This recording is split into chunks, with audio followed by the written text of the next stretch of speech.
হে ভারতবাসী, বর্তমান প্রজন্ম, হে সমস্ত রাজনৈতিক দল, হে কেন্দ্র সরকার, হে রাজ্য সরকার, বিভেদ ভুলে সচেতন হও, জাগ্রত হও, ঐক্যবদ্ধ হও।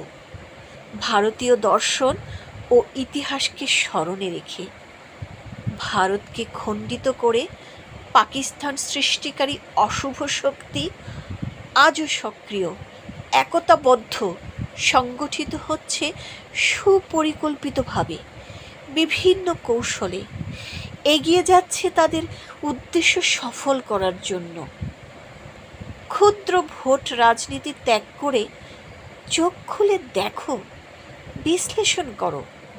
পাকিস্তান, আফগানিস্তান, বাংলাদেশের বর্তমান প্রেক্ষাপট এবং ভারতের অতীত ইতিহাস, কিভাবে সেখানে ক্রমাগত অত্যাচারিত হচ্ছে এবং বিলুপ্তির পথে সংখ্যালঘু সম্প্রদায়, বিশেষ করে হিন্দু সনাতন সম্প্রদায়, কিভাবে সেখানে ক্রমাগত শক্তিশালী হচ্ছে ভারত বিরোধী সেই অশুভ শক্তি।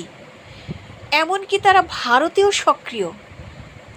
ওঠো, জাগো, থামিও না এবং প্রতিষ্ঠা করো এই মহান ভারতে দুর্নীতিমুক্ত স্থিতি, শান্তি, বিকাশ।